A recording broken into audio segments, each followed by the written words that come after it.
امام ربانی مجدد ثانی رحمۃ اللہ علیہ نے اپنے مکتوبات میں لکھا ہے کہ 15 شعبان کی رات سال کے بجٹ کی رات ہوتی ہے۔ اس کی آسان مثال یہ ہے کہ ہر ملک میں ایک بجٹ ہوتا ہے جو آئندہ سال کا لائحہ عمل طے کرتا ہے کہ آنے والے سالوں میں ہمیں کیا کیا کام کرنے ہیں۔ ہر ملک میں یہ بجٹ بنتا ہے اور پھر جب وہ بجٹ بن جاتا ہے تو مختلف ادارے اس کی روشنی میں اس کی پالیسی میں آگے کام کرنا شروع کر دیتے ہیں۔ اللہ رب العزت کے ہاں بھی یہ نظام ہے کہ آنے والے سال میں جو کام ہونے ہوتے ہیں ان کی ایک فہرست بنوائی جاتی ہے۔ جو بچے پیدا ہونے ہوتے ہیں، جو انسان فوت ہونے ہوتے ہیں، بندے کو جو رزق ملتا ہے، جو حادثات پیش آتے ہیں، بیماریاں آتی ہیں، عزت ملتی ہے، ذلت ملتی ہے، آنے والے سال کی جو بھی ایکٹیویٹیز ہیں ان کی ایک فہرست بنائی جاتی ہے۔ اس لیے نبی اسلام نے ارشاد فرمایا کہ میرا جی چاہتا ہے کہ میں اس دن روزے سے ہوں جب آئندہ سال کے مردوں کی فہرست بنائی جائے۔ ہم نہیں جانتے کہ آنے والے سال میں کن لوگوں کے نام درج ہوں گے۔ انسان کو اپنی موت کا کچھ پتہ نہیں ہے۔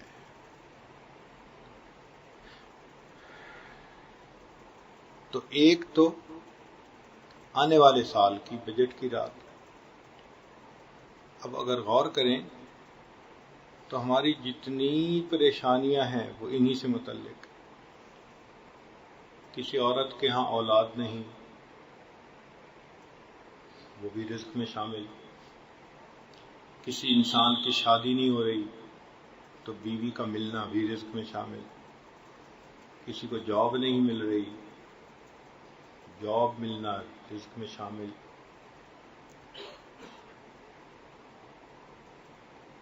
تو اگر آپ دیکھیں تو ہماری اکثر و بیشتر پریشانیاں رزق ہی سے متعلق ہوتی ہیں۔ کہیں بیٹی کا رشتہ نہیں ملتا، کہیں بیوی کو خامند کی محبت نہیں ملتی، کہیں خامند کو بیوی کی وفا نہیں ملتی، کسی کا کاروبار اچھا نہیں چلتا، کوئی قرضوں میں دبا ہوا ہے، کوئی محنت کے باوجود کچھ نہیں کما پاتا، بچوں کو پڑھائی نہیں کرا سکتا۔ اکثر و بیشتر پریشانیاں انہی سے متعلق ہیں۔ تو جب پریشانیاں انہی سے متعلق ہیں اور اسی کی فہرست بن رہی ہے تو کیوں نہ انسان اس وقت اللہ کے ہاں فریاد کرے۔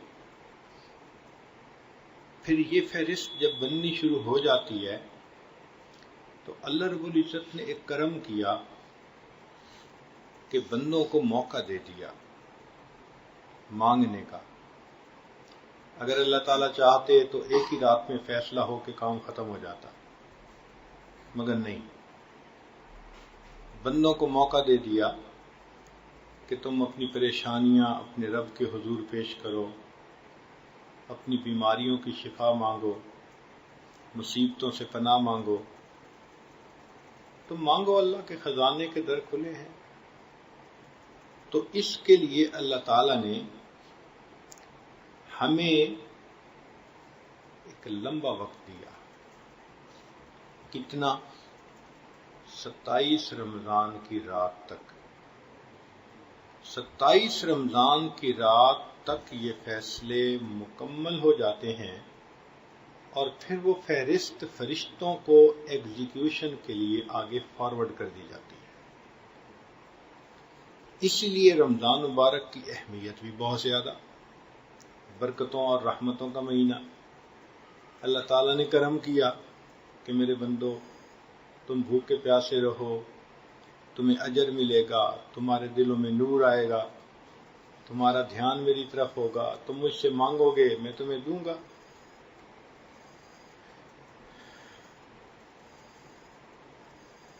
کرنی تھی مغفرت تو بہانے بنا دیے۔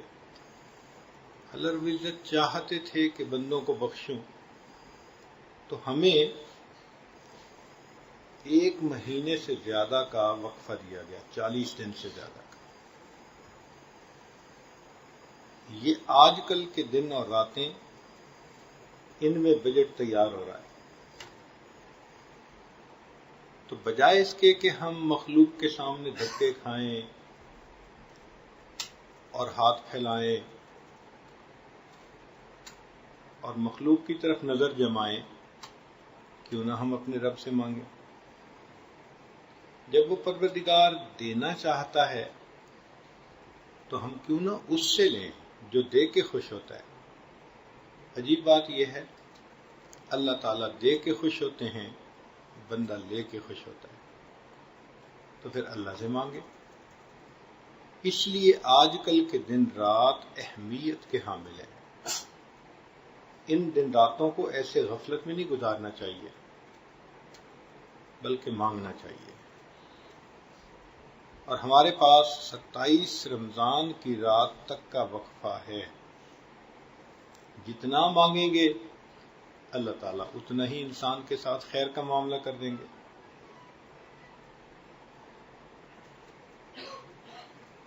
جو چاہیں اللہ تعالیٰ سے مانگیں۔ در کریم سے بندے کو کیا نہیں ملتا۔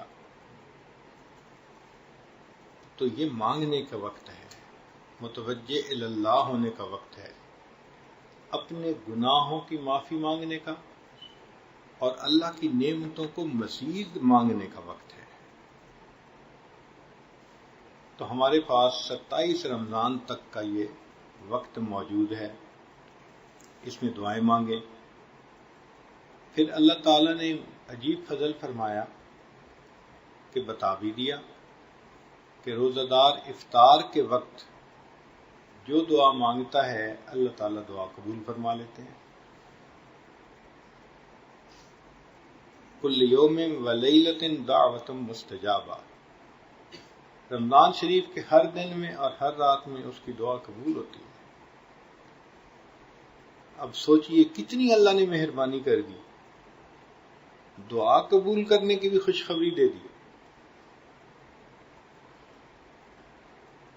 تو ایک تو اپنی ضروریات اللہ کے سامنے پیش کریں، حاجات اللہ کے سامنے پیش کریں اور اللہ سے رحمت کی دعا مانگیں۔ اور دوسری بات امام ربانی مجدد ثانی رحمۃ اللہ علیہ نے مکتوبات میں لکھی ہے، وہ فرماتے ہیں کہ رمضان کا مہینہ آنے والے سال کا ایک چھوٹا سا نمونہ ہوتا ہے۔ جیسے رمضان گزرے گا آنے والا سال ویسے ہی گزرے گا۔ مثلا ایک آدمی کو تہجد کی پابندی نصیب نہیں، وہ پورا رمضان تہجد کا اہتمام کرے، آپ مشاہدہ کریں گے کہ آنے والے سال میں تہجد کا پڑھنا آسان ہو جائے گا۔ ایک آدمی بد نظری کرتا ہے، وہ رمضان المبارک میں نظر کی حفاظت کرے پوری طرح، آئندہ سال میں اس کو بد نظری سے بچنے کی توفیق ہو جائے گی۔ ہم جیسے رمضان گزاریں گے اسی کا ریفلیکشن آنے والے سال میں ہوگا۔ تو جو احباب کہتے ہیں جی کہ ہم سے مراقبہ نہیں ہوتا، وقوف قلبی نہیں ہوتا، تسبیحات نہیں ہوتی، تو پھر رمضان میں کر کے دیکھ لیں۔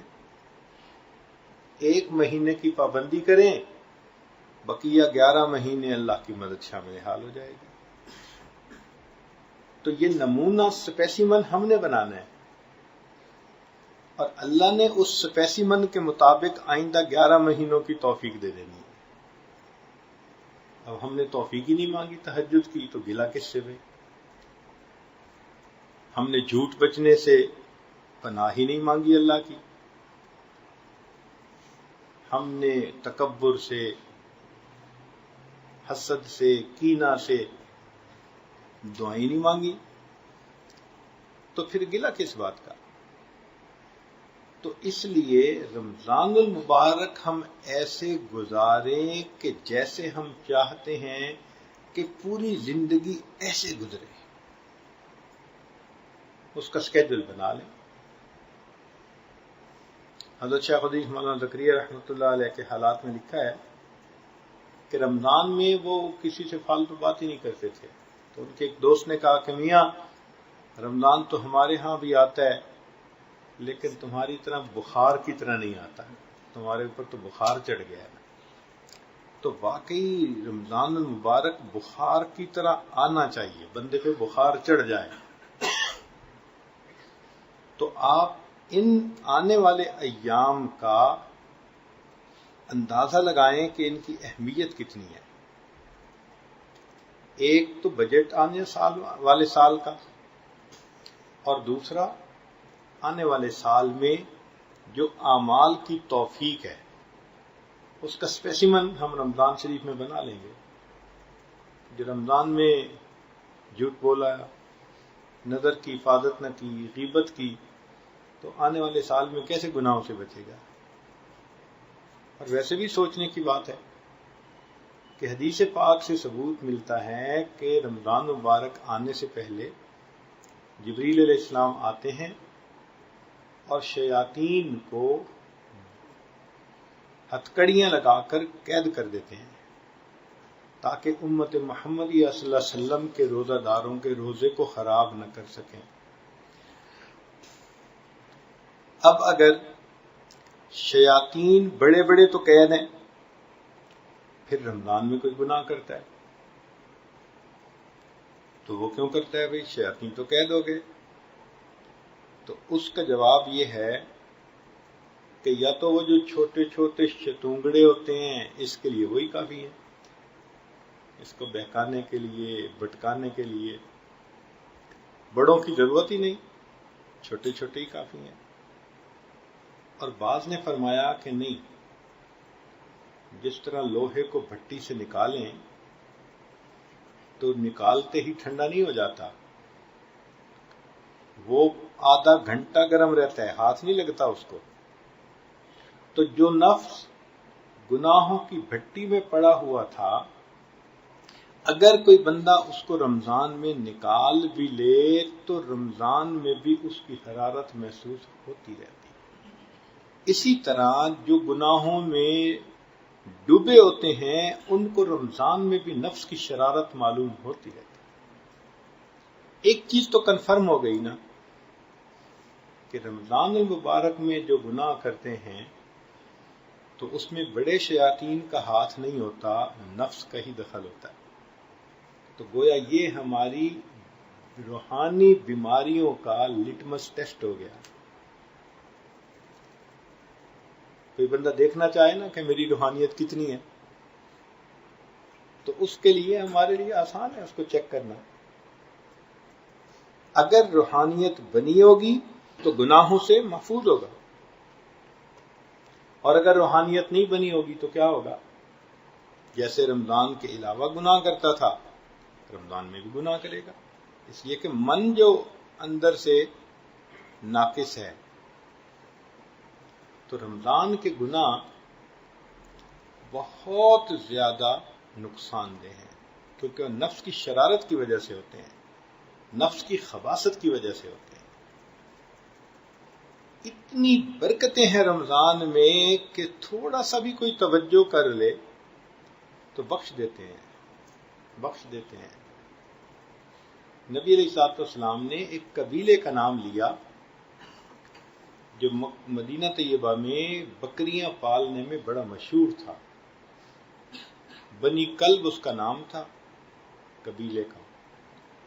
ہر گھر کے لوگوں کے پاس سینکڑوں بکریاں، اور جب قبیلے کی بکریاں نکلتی تھیں تو 2 پہاڑوں کے درمیان کی وادی کو بھر دیتی تھی، اتنی بکریاں تھیں۔ اب جب 2 پہاڑوں کے درمیان کی وادی کو بھر دیتی تھیں تو ان کے بال کتنے ہوں گے؟ نبی علیہ السلام نے فرمایا کہ رمضان مبارک کی ہر رات میں بنو کلب قبیلے کی بکریوں کے بالوں کے برابر جہنمی جہنم سے بری کر دیا جاتا.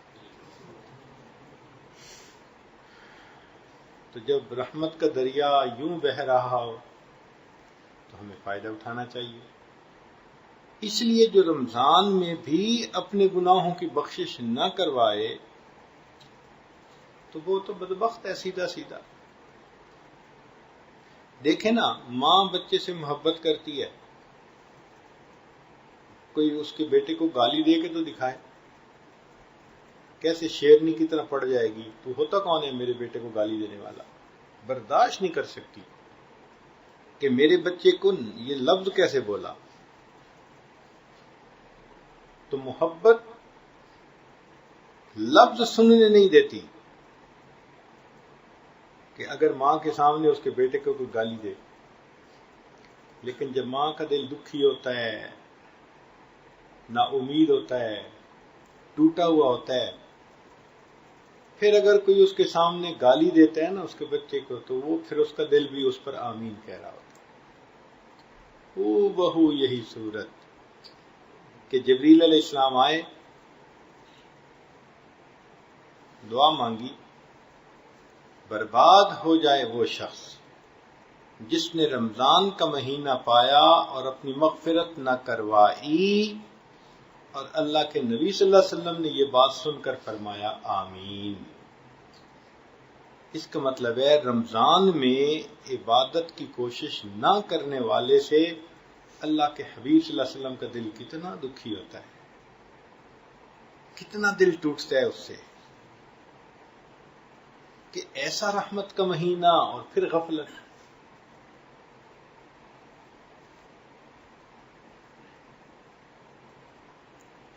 تو یہ وقت ہمارا 27 رمضان تک ہے.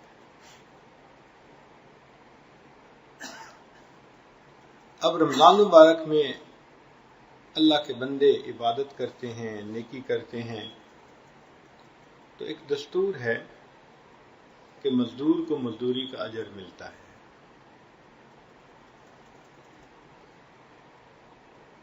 مزدور کو مزدوری کا اجر ملتا ہے.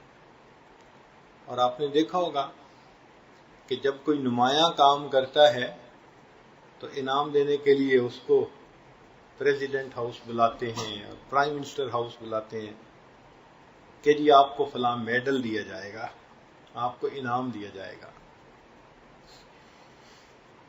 جیسے یہ دستور ہے نا، بالکل اللہ تعالیٰ کے ہاں یہی دستور کہ جو رمضان المبارک میں عبادت کریں گے اللہ تعالیٰ ان کو رمضان کے بعد اپنے گھر انعام کے لیے بلاتے ہیں. آؤ میرے گھر بیت اللہ کی طرف. چنانچہ حج حقیقت میں رمضان کے انعام ملنے کی ایک کنووکیشن ہے، ایک سیریمنی ہے کہ ساری دنیا میں جنہوں نے رمضان مزے کا گزارا ان کو مالک الملک اپنے گھر بلا لیتا ہے، آؤ میرے بندو میں تمہیں انعام دینا چاہتا ہوں. تو ہمارے مشائخ نے ایک لفظ بولا، رمضان کام کا مہینہ، ذی الحجہ انعام کا مہینہ. رمضان المبارک کام کا مہینہ اور ذی الحجہ انعام کا مہینہ. درمیان میں وقفہ دے دیا 2 مہینوں کا. وہ کیوں؟ کہ اگر پہلی شوال کو حج ہوتا تو پہنچتا کون؟ انسان تھے نا، ساری دنیا سے آنا تھا. کسی نے پیدل چل کے، کسی نے سواری پر، کسی نے بحری جہاز، کسی نے ہوائی جہاز. یاتین من کل فج عمیق. تو ان کو وقت درکار تھا، تو اللہ تعالیٰ نے درمیان میں سفر کا ٹائم دے دیا کہ یہ جو تمہارا شوال کا مہینہ، ذی قعدہ کا مہینہ ہے، یہ تم سفر کرو اور میرے گھر پہنچو. اور جب پہنچو گے تو پہلی ذی الحجہ سے ایک مہینہ شروع ہوگا. وہ عجیب 10 راتیں ہیں. عجیب 10 راتیں کہ اللہ رب العزت نے قرآن پاک میں ان کی قسم کھائی، والفجر ولیال عشر، اللہ اکبر. یعنی اتنے اللہ تعالیٰ خوش ہوتے ہیں. کیوں؟ ساری دنیا کے چاہنے والے گھر میں جو آئے بیٹھے ہیں، گھر میں شادی کا فنکشن ہو، سارے مہمان آ جائیں تو گھر کے لوگ میزبان کتنے خوش ہوتے ہیں. اسی طرح ساری دنیا سے اللہ کے چاہنے والے اللہ کے گھر میں اکٹھے ہوتے ہیں، اللہ تعالیٰ کو خوشی ہوتی ہے، اس لیے ان 10 دن کی قسم کھائی. اللہ اکبر کبیرہ. آپ سوچیں کہ حج کوئی نماز پڑھنے کا نام نہیں ہے کہ بندہ سمجھے ہم وہاں جائیں گے اور بیت اللہ میں 2 رکعت نماز پڑھیں گے ہماری حج ہو جائے گی. حج نماز کا نام نہیں ہے. حج کس کا نام ہے؟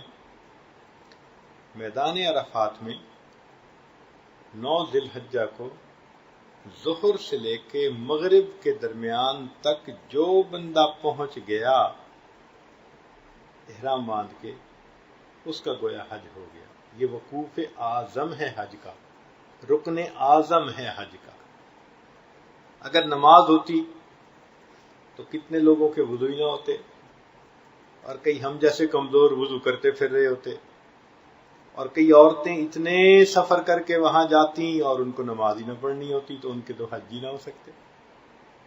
رب کریم کتنے مہربان ہیں.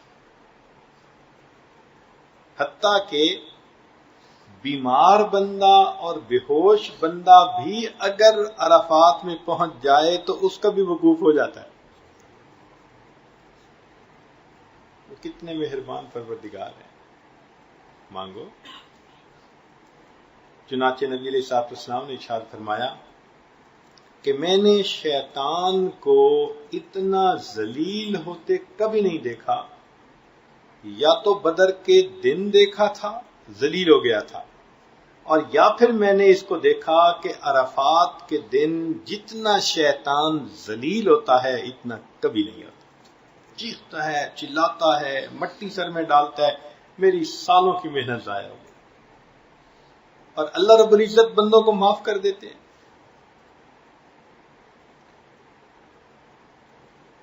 اب ایک نقطے کی بات سنیے گا کہ حج پہ تو جو پہنچنے والے ان کو تو اللہ تعالیٰ عطا کریں گے، مگر جب فیور کرنی ہو نا کسی کی تو پھر اس کے لیے ذرا اور حساب ہوتا ہے. نبی علیہ الصلوۃ والسلام نے اپنی امت کی عجیب فیور کی.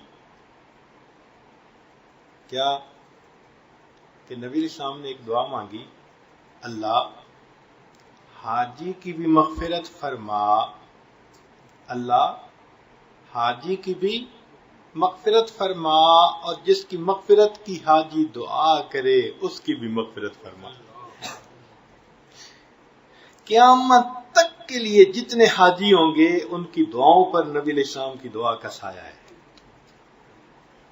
اللہ حاجی کی بھی مغفرت فرما، اور جس کی مغفرت کی حاجی دعا کرے اس کی بھی مغفرت. اگر ہماری دعاؤں کا انحصار ہوتا تو یہ جھوٹی زبانیں کیا دعا مانگتی، کیا قبول ہوتی. لیکن اب تو نبی علیہ السلام کی دعا کا سایہ حاصل ہو گیا، دعائیں بھی قبول. پھر یہ تو پہلا رکن تھا. اس کی مثال یوں سمجھ لیں کہ ہم نے ایک مرتبہ ایک نکاح پڑھانا تھا، تو ہم نے دیکھا کہ ان کے ہاں جب بارات آئی تو ہر بندے کو انہوں نے 1000 روپے کا ہار پہنایا. کہیں پھولوں کے ہار پہناتے ہیں، کہیں نوٹوں کے ہار پہنا دیتے ہیں. ہم نے پوچھا بھی کیوں کیا؟ کہنے لگے جی ہم نے اپنے مہمان کا اکرام کیا. تو میں نے کہا اچھا ہمیں بات ایک سمجھ میں آ گئی. کیا؟ میں نے کہا بات سمجھ میں یہ آئی کہ تمہارے گھر مہمان آنا تھا تو تم نے اس کے گلے میں 1000 روپے کا نوٹ نوٹوں کے ہار ڈال دیے. اللہ تعالیٰ بھی اپنے گھر بلاتے ہیں اور اپنے گھر سے آنے سے پہلے میدان عرفات میں بلا کے کہتے ہیں کہ میں تمہیں کیا ہار پہناؤں، تم خود جو پہننا چاہتے ہو، جتنا مانگنا چاہتے ہو میرے بندو مانگو، میں تمہاری مرضی کے مطابق تمہیں عطا کروں گا. بندوں کو اختیار دے دیا. جب ہم نے کر لیا وقوف عرفات تو فرمایا آؤ بھائی میدان منا میں تم ذرا 2-3 دن ٹھہرو. تم 2 دشمنوں کو جانتے ہو نا؟ یا اللہ کون سے؟ ایک نفس بھی دشمن ہے، ایک شیطان بھی دشمن ہے. تو بھئی ان دشمنوں سے برات کا اظہار کرو نا. ایک تو تم قربانی کرو جیسے نفس پہ چھری پھیر رہے ہو، اور دوسرا شیطان کو کنکری مارو، نفرت کا اظہار کرو کہ تم ہمارے ہو. شیطان کو کنکری مارنے پر اجر کتنا بڑا. فقہا نے لکھا کہ شیطان کو ٹوٹل سب دنوں میں 70 کے قریب کنکریاں لگتی ہیں ٹوٹل. ہر کنکری کے بدلے اتنا بڑا گناہ معاف ہوتا ہے، اگر وہ معاف نہ ہوتا اس بندے کو یقیناً جہنم میں لے جانے کا سبب بنتا. اتنا بڑا گناہ معاف ہوتا ہے. تو 70 کبیرہ گناہ معاف ہو گئے. سبحان اللہ. یا اللہ اب تو ہم نے شیطان سے بھی نفرت کا اظہار کر لیا اور جانور بھی ذبح کر دیا، خواہشات کے گلے پہ بھی چھری پھیر دی. فرمایا ہاں تم ہمارے ہو نا، اب آؤ ہمارے گھر میں.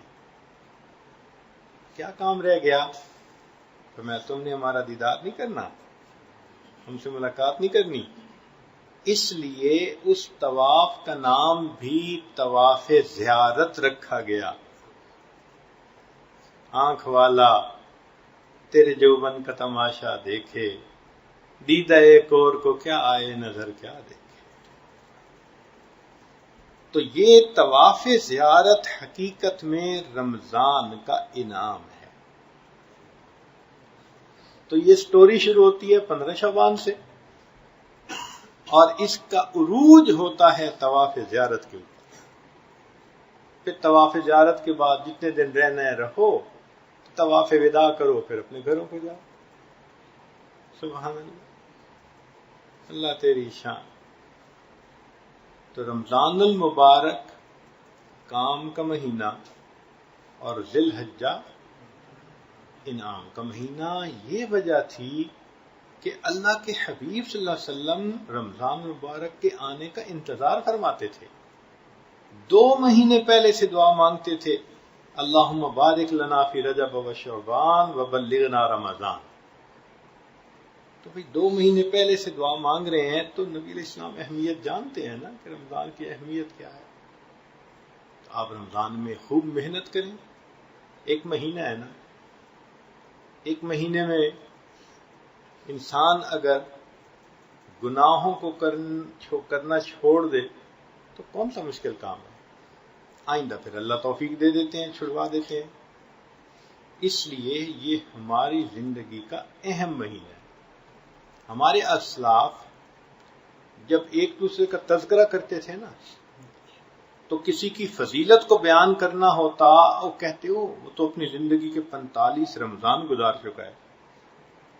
یعنی رمضان المبارک کا گزارنا ان کے نزدیک بزرگی کا معیار تھا کہ جی اس کو تو بڑا موقع ملا عبادت کرنے کا، وہ تو 45 رمضان گزار چکا ہے. اس لیے ہمارے اسلاف 6 مہینے رمضان کے آنے کا انتظار کرتے تھے. ہمارے اکابر 6 مہینے رمضان المبارک کے آنے کی دعائیں مانگتے تھے، اور جب رمضان گزر جاتا تھا تو بقیہ سال کے 6 مہینے رمضان کی قبولیت کی دعائیں مانگتے تھے. پورا سال ہی رمضان کی دعائیں مانگتے رہتے تھے. اس لیے رمضان المبارک کی برکتوں کا کہنا ہی کیا۔ حضرت علی رضی اللہ عنہ فرمایا کرتے تھے کہ اللہ تعالیٰ اپنے حبیب صلی اللہ علیہ وسلم کی امت کو عذاب دینا ہی نہیں چاہتے۔ اللہ تعالیٰ اپنے حبیب صلی اللہ علیہ وسلم کی امت کو عذاب دینا ہی نہیں چاہتے۔ تو کسی نے پوچھا دلیل کیا؟ فرمایا اگر عذاب دینا ہوتا اس امت کو رمضان کا مہینہ عطا نہ کرتے۔ رمضان کا مہینہ دینے کا مقصد ہی یہی کہ کسی کو عذاب ہو ہی نہ، سب بخشے جائیں۔ علماء نے لکھا ہے کہ یوسف علیہ السلام 12 بھائی تھے، احد عشر کوکبا 11 بھائی اور 12ویں یوسف علیہ السلام، تو کل 12 ہو گئے۔ تو 12 بھائی تھے، 11 سے غلطی ہوئی مگر 12ویں کے صدقے 11 کی غلطی معاف ہو گئی۔ تو رمضان مبارک کی مثال یوسف علیہ السلام کی ہے، جو 11 مہینے گناہ کر بیٹھتے ہیں، اگر رمضان کو صحیح طریقے سے گزار لیں تو اللہ اس رمضان کے مہینے کے صدقے 11 مہینوں کے گناہوں کو معاف فرما دیتے۔ اپنے لیے بھی دعا مانگیں، عزیز و اقارب کے لیے، امت کے لیے، دنیا کی نعمتیں مانگیں اور آخرت کی نعمتیں مانگیں، ہدایت مانگیں، ایمان مانگیں، جو جی میں آئے مانگیں، مگر مانگیں ضرور۔ یہ نہ ہو کہ اتنا بابرکت وقت آ کے گزر بھی جائے اور ہمیں احساس ہی نہ ہو کہ بھئی ہے یہ۔ تو اللہ تعالی ہمیں اس وقت کی قدر دانی کی توفیق عطا فرمائے۔ ابھی سے تیاری کر لیں۔ رمضان مبارک کی تیاری یہ نہیں ہوتی کہ بس گھر کے اندر گروسری ڈلوا لی اور کھانا پینا ہر چیز مہیا، یہ تیاری ہے۔ یہ تو ضرورت ہے، ضرورت الگ چیز ہوتی ہے، مقصد الگ چیز ہوتا ہے۔ اصل تو یہ کہ ابھی سے گناہوں کو چھوڑ کر توبہ کر کے عبادت، نفل، ذکر، تسبیح، تلاوت، ان تمام چیزوں کی پابندی شروع کر دیں، اور ابھی تو چند دن باقی رہ گئے۔ امام ربانی مجد الثانی رحمۃ اللہ علیہ نے مثال دی ہے۔ وہ فرماتے ہیں کہ جب دن نکلنا ہوتا ہے تو سورج طلوع ہونے سے 1.5-2 گھنٹے پہلے صبح صادق ہوتی ہے۔ تاریک رات کی حالت میں پاؤ پھٹتی ہے اور صبح کی روشنی نمودار ہونی شروع ہوتی ہے، اور پھر یہ روشنی بڑھتی ہے بڑھتی ہے بڑھتی ہے، حتیٰ کہ سورج نکلنے سے 10-15 منٹ پہلے ایسے ہی روشنی ہوتی ہے جیسے کہ سورج نکلنے کے بعد کی روشنی۔ تجربہ اس طرح کہ اگر کسی بندے کو نماز پڑھنے میں دیر ہو جائے تو وہ آسمان کی طرف دیکھے کہ جی قضا ہو گئی، لیکن چارٹ کو دیکھے گا تو پتہ چلے گا نہیں ابھی 10 منٹ ہیں، لیکن روشنی اتنی ہو چکی ہوتی ہے کہ بندہ محسوس کرتا ہے کہ سورج نکل چکا۔ تو اس کا مطلب یہ کہ 15 شعبان کو ان برکات کے جو دن ہے اس کی صبح صادق شروع ہوتی ہے۔ ہر دن میں یہ نورانیت بڑھتی ہے حتیٰ کہ 29 شعبان کو ایسے ہی یہ انوارات ہوتے ہیں جیسے کہ رمضان کے انوارات ہوتے ہیں۔ اس لیے ان دنوں میں عام بندہ بھی محسوس کرتا ہے کہ نیکی کو جی زیادہ چاہتا ہے، اور جو صاحب باطن ہو وہ تو آسمان سے بارش کی طرح رحمتوں کو برستا آنکھوں سے دیکھتے ہیں۔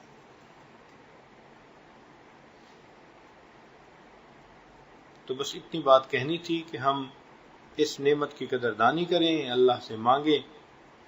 رب کریم نے ہمیں اپنی زندگی میں ایک اور مرتبہ اپنے آپ کو بخشوانے کا موقع عطا فرما دیا۔ اللہ تعالی ہماری مغفرت فرمائے اور ہمیں بھی اپنے مقبول بندوں میں شامل فرمائے۔ وآخر دعوانا ان الحمد للہ رب العالمین۔ عشق خدا یار و نار غضب دی، عشق خدا یار و نار غضب دی، تے ویکھو قسمت وچ ونج پئی ہاں، تے سڑ بھج گئی ہاں۔ عشق خدا یارو نار غضب دی، تے ویکھو قسمت وچ ونج پئی ہاں، تے سڑ بھج گئی ہاں۔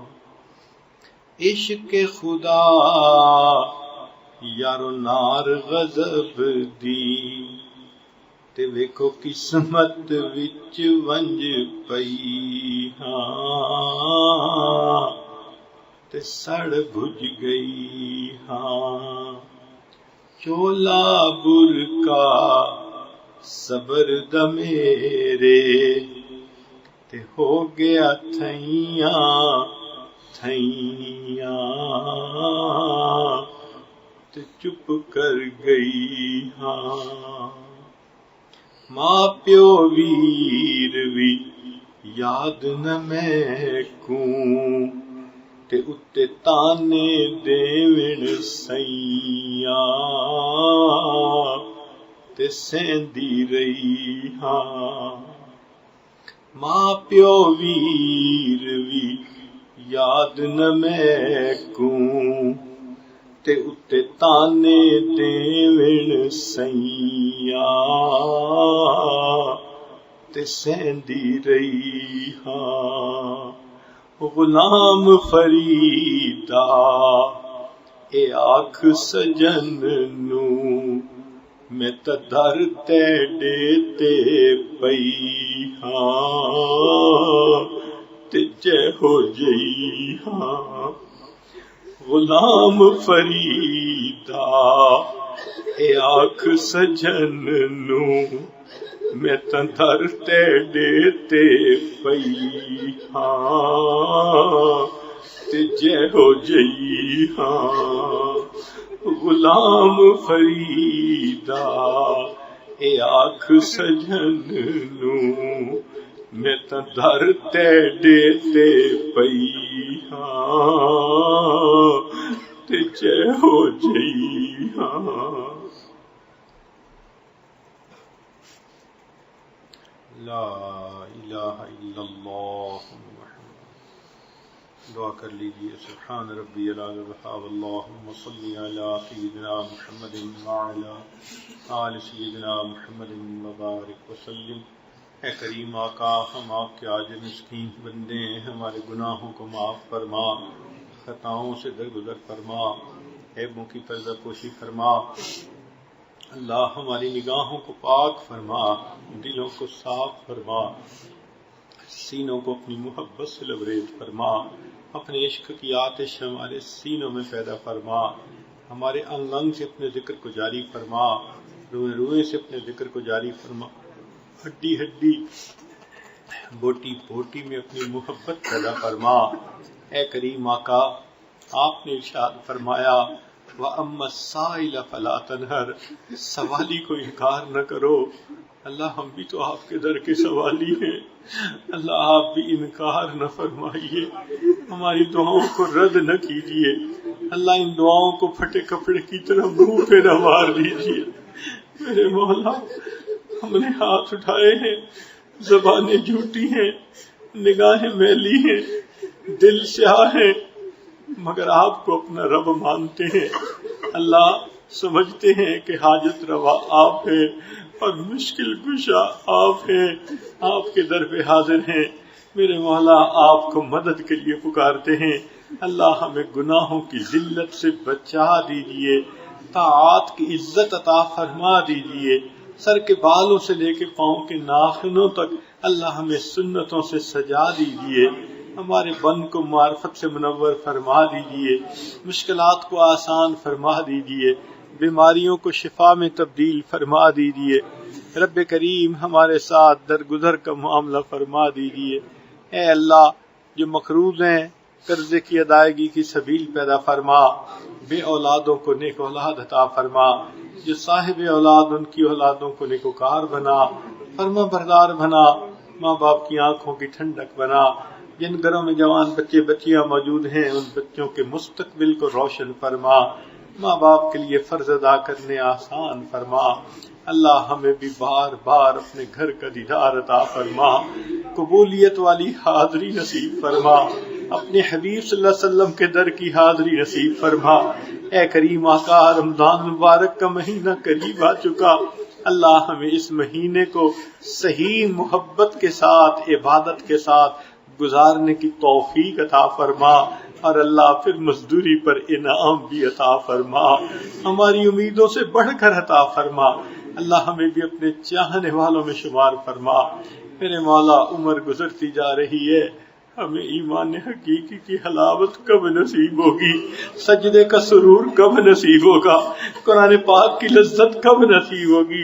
اے اللہ مہربانی فرما دیجئے، یہ نعمتیں عطا فرما دیجئے۔ رب کریم رحمتوں کا معاملہ فرما دیجئے۔ اے اللہ، آپ نے ارشاد فرمایا غلاموں کو آزاد کیا کرو، جب ہم کمزوروں کو حکم ہے ہم غلاموں کو آزاد کریں۔ اے مالک، ہم بھی تو آپ کے غلام ہیں، آپ بھی ہمیں جہنم کی آگ سے آزاد فرما دیجئے۔ اللہ آزاد فرما دیجئے۔ اے اللہ، ہم نے بادشاہوں کو دیکھا ہے جب غلام ان کے خدمت کرتے کرتے بوڑھے ہو جاتے ہیں تو وہ اپنے غلاموں کو آزاد کر دیتے ہیں۔ میرے مولا، کلمہ پڑھتے پڑھتے بال تو سفید ہم بھی کر بیٹھے ہیں، میرے مولا بال تو سفید ہم بھی کر بیٹھے۔ اللہ، آپ کے یہ غلام بوڑھے ہو گئے، اللہ آپ ان کو جہنم کی آگ سے آزاد فرما دیجئے۔ اللہ جہنم کی آگ سے آزاد فرما دیجئے۔ مہربانی کا معاملہ فرمائیے۔ جو مرد عورتیں موجود ہیں اللہ سب کے دلوں کی نیک مرادوں کو پورا فرما دیجئے۔ اے اللہ، جو مانگا عطا فرما، جو مانگنا چاہیے تھا نہیں مانگ سکے وہ بھی عطا فرما۔ اے کریم آقا، پوری امت کو اللہ ہدایت عطا فرما، جہاں بھی دین کا کام ہو رہا ہے جس شکل میں بھی ہو رہا ہے اللہ اس کو شرف قبولیت عطا فرما۔ اللہ ہمارے اس ملک کی حفاظت فرما۔ اے اللہ، یہ ہمیں اتنا عزیز ملک ہے، اللہ ہمیں اس کی آزادی کی قدردانی کی توفیق عطا فرما، اس کو دین کا قلعہ بنا اور ہمیں شریعت و سنت کے مطابق یہاں زندگی گزارنے کی توفیق عطا فرما۔ جو اس ملک کے دشمن ہیں اللہ ان کو ہدایت عطا فرما، جن کی قسمت میں ہدایت نہیں چن چن کے دفع دور فرما۔ اے کریم آقا، امت مسلمہ جہاں بھی پریشان ہے اللہ سب کی پریشانیوں کو دور فرما۔ اے کریم آقا، مہربانی کا معاملہ فرما، ہماری ان دعاؤں کو اپنی رحمت سے قبول فرما۔ ربنا تقبل منا انک انت السمیع العلیم، تب علینا انک انت التواب الرحیم۔ صلی اللہ تعالی علی حبیبہ سیدنا محمد وآلہ واصحابہ اجمعین برحمتک یا ارحم الراحمین۔